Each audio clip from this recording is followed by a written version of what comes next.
Eu tô vendo que ele tá rodando aqui ainda, é difícil aqui, não sei o que ele tem com a... Fazer coisa curta, se sabe, tem que preparar. Para fazer uma coisa longa, sim. Vou mudar de novo aqui pro Redmi. Não Não precisa preparar nada. ver se ele pega agora melhor aqui a transmissão. Sim.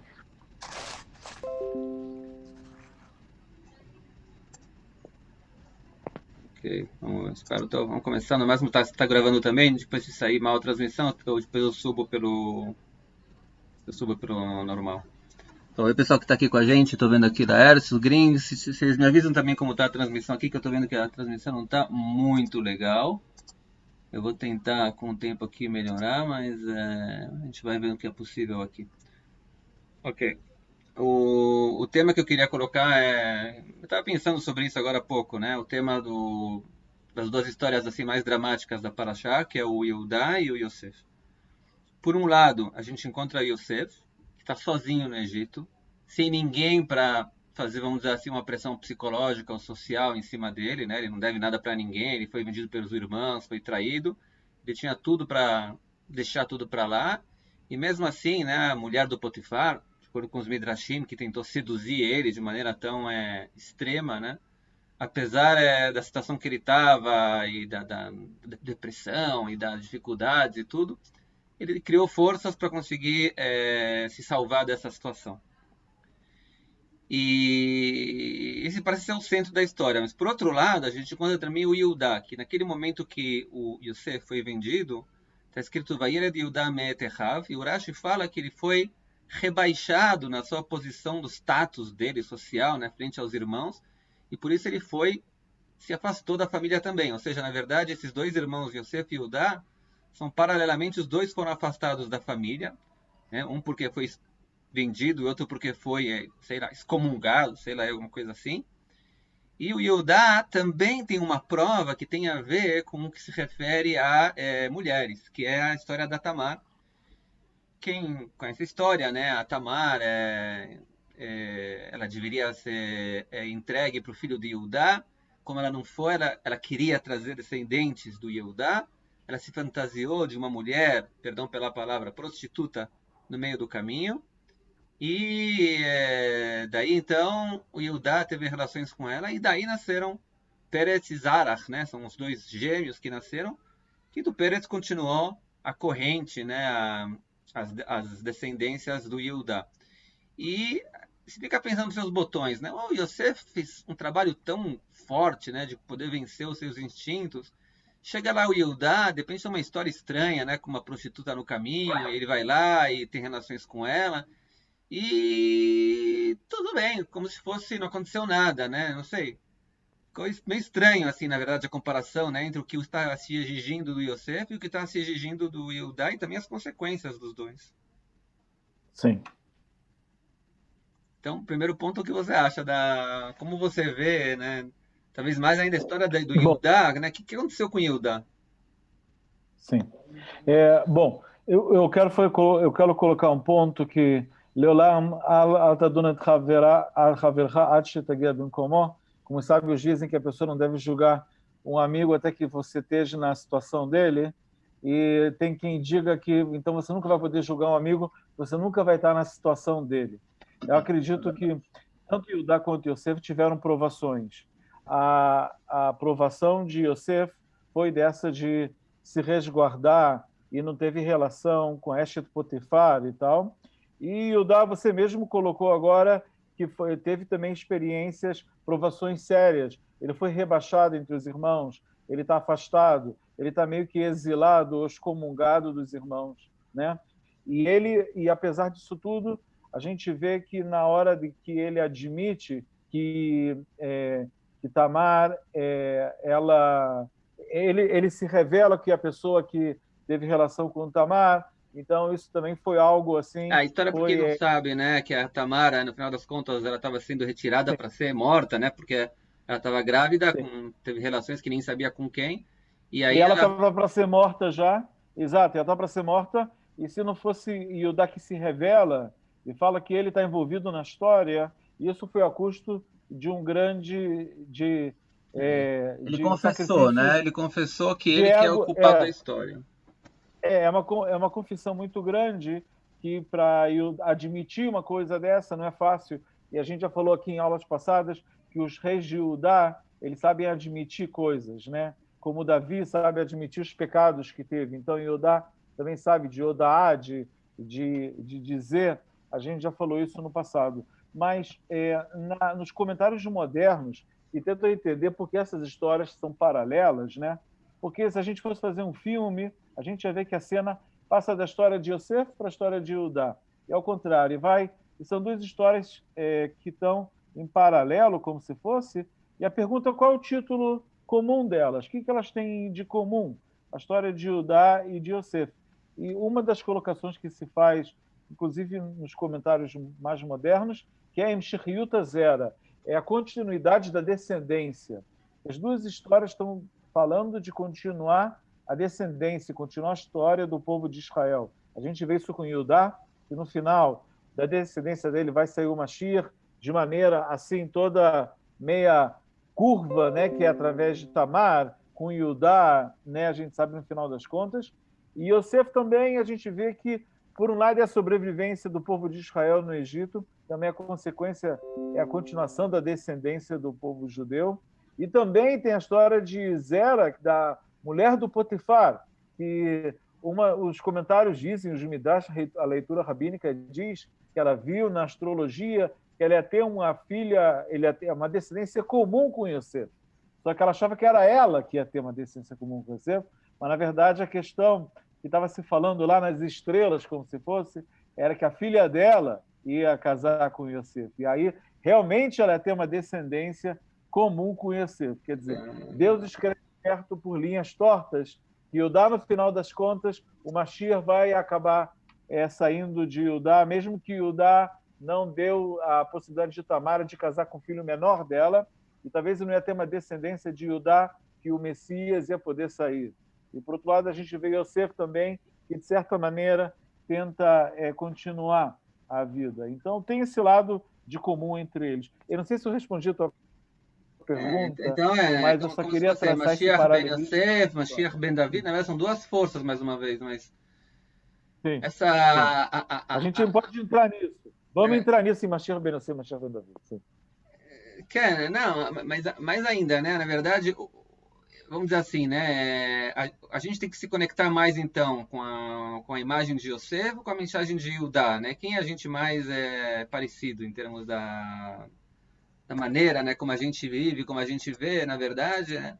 Por um lado, Yosef é aquele cara completo, né? Que tudo está em ordem, tudo dá certo, ele sempre está vencendo o Yetzer Hara dele. E por outro lado, a gente tem o Yehudá que ele tem as caídas dele, ele consegue resolver depois, ele confessa, etc, e volta atrás. Sim. E eu, de maneira mais particular, assim, você se conecta um pouco mais com o Yehudá, né? Mas sempre fica aquela pergunta, mas como o Yehudá caiu tão forte, né? Numa coisa tão simples que pessoas, sei lá, a gente esperava, né, de um dos patriarcas que você falou no começo, né? Alta dona Haverhat, tagia ali como, quer dizer, você não julgar o seu irmão até que Sim. você chegue na sua situação. Mas mais uma vez, então, ok, então qual a situação de Yudá que o levou a isso, né? O que virou a cabeça do Yudá a tal ponto que uma pessoa de nível tão alto acabou caindo no nível tão baixo na ação que ele fez a princípio? Sim. Eu acho que, se a gente for tentar analisar o comportamento de Judá, a gente tem que entender qual foi o acontecimento anterior à história de Judá e de Josefa. O acontecimento anterior desse afastamento de Judá e a queda dele é a venda de Yosef. É você vender um irmão.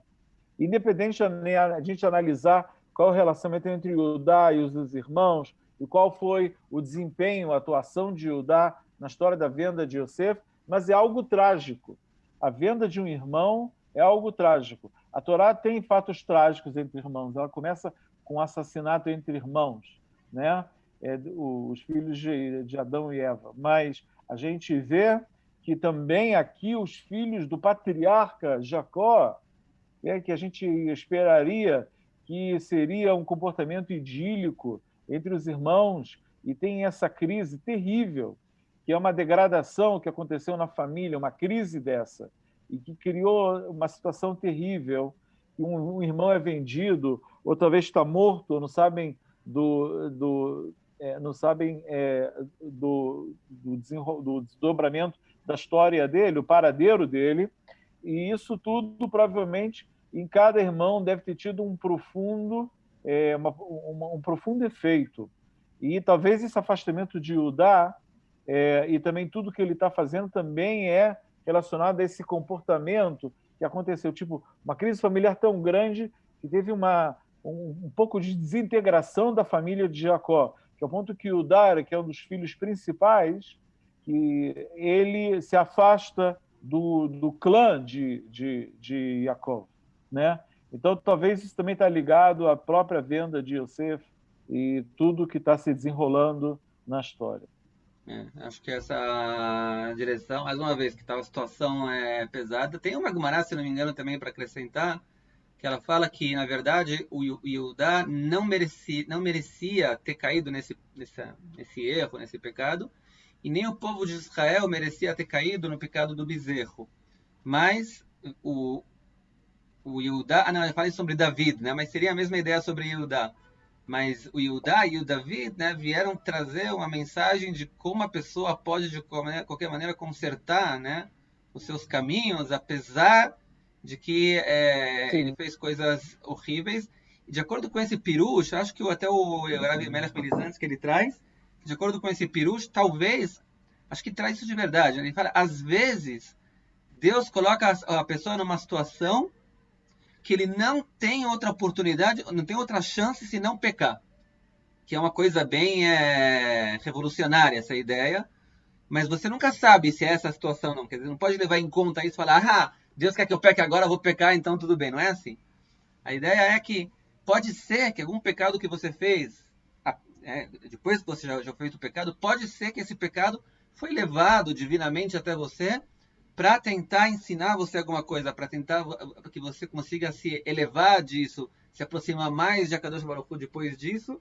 E eles trazem se não me engano, esse pecado de Judá como um exemplo de que Akadosh Baruch Hu queria realmente mostrar, né, tentar mostrar para Judá o caminho, né, da tshuva, talvez mostrando para ele talvez um pouco de que ele não teve calma com Yosef como ele deveria ter tido, como quem dizendo, né, vocês venderam, veja que você também não consegue se manter quando as coisas são mais extremas, a situação mais extrema. Tinha que tentar entendido um pouco melhor, talvez o Yosef também, na situação que ele estava, né, em termos da...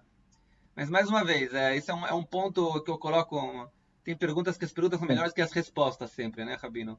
Sim. Agora, o que a gente pode colocar também aqui, Rabino Calmas, é que a questão de Judá não é o ponto final da história. O ponto final da história depois é a reelevação de Judá. A gente vê ele depois salvando a pele dos irmãos, a pele de Binyamin, lutando pelos irmãos, lutando por Shimon, frente ao vice-rei do Egito, que ele não sabe que é Yosef. A gente vê ele dessa maneira heróica. Então, a Torá está mostrando uma parábola aqui na vida de Judá, que acontece essa parábola de todas as pessoas. A pessoa pode estar no nível alto e ela tem uma caída e ela tem uma elevação depois. Isso é alentador, isso é algo que é confortante, da gente ver que a pessoa pode cair em precipícios e se levantar de novo em tudo que é relacionado a tshuva, ao arrependimento. Quer dizer, Deus concede essa liberdade incrível no mundo. Por outro lado, a pessoa às vezes faz uso errado da liberdade e através do arrependimento é possível. E isso é interessante que a Torá mostra isso até em filhos dos patriarcas, né? Em Milda, que a pessoa pode ter uma caída e ela pode subir de novo, né? Igual a gente sabe que no Hassidismo dos Breslav existe toda a questão de Loleit Yaesh, da pessoa não desistir, dela não levantar as mãos e falar, agora eu já caí, agora eu já fiz tanta besteira, agora já está tudo acabado, agora já escambulhou tudo, agora não adianta nada. E a gente vê que existe a possibilidade de fazer chuvar a pessoa retornar nesse mundo, né? Igual a gente vê um tzadik com uma pessoa, até uma pessoa que eu não estou nem falando de junto, uma pessoa que é bem sucedida, você olha ele, você acha que é um gráfico, é uma linha contínua, que está sempre subindo e subindo e se elevando, mas a gente for fazer uma resolução nessa linha do gráfico, a gente vê que é um zigue-zague, é uma coisa que tem descidas e subidas, descidas e subidas. E a pergunta é, essa pessoa, ela faz chuvar, por exemplo, a gente faz o Tahanun, a gente confessa nossos pecados quase todo dia nas rezas diárias, quase todo dia. Alguém podia falar, é inflacionado esse negócio. Faz uma vez por ano, faz em Yom Kippur e pronto. Ué, se você faz todo ano, vai acabar. Você acaba não levando a sério, acaba virando mitzvah, Anashim Elumadá. É uma coisa que a pessoa acaba virando um Faz no hábito. automático. É um automático, mas a gente vê que isso é um exercício diário, porque as caídas são diárias na nossa vida, e as subidas e as elevações são também diárias. Então, esse gráfico que a gente vê de um tzadik, ou uma pessoa que conseguiu fazer alguma coisa, um feito, a gente acha que é uma linha contínua, é um gráfico assim harmônico, mas se a gente for fazer um zoom nessa linha, você vê essa linha lá, ela tem uma, como se fala isso, uma impedância, ela oscila de maneira catastrófica às vezes. Isso acontece na vida de todos nós, e a gente tem que ter essa coisa de se retornar e voltar à nossa integridade. Isso é um exercício quase que diário. Não ter medo da caída. Então, Rabino, você tem que viajar para Yerushalayim ainda, e Shabbat daqui a 2 horas é cedo, então. Então, a gente continua semana que vem. Vamos tentar semana que vem na quinta, assim a gente faz com mais calma também. O Shabbat em vocês, hierossolimitanos, entra muito cedo. Vocês sabem que, em português, quem nasceu em Jerusalém, mora em Jerusalém, é um hierosolimitano. O Rabino Calmos é um hierosolimitano, e ele está acostumado a receber Shabbat tão cedo. 40 minutos antes do ocaso.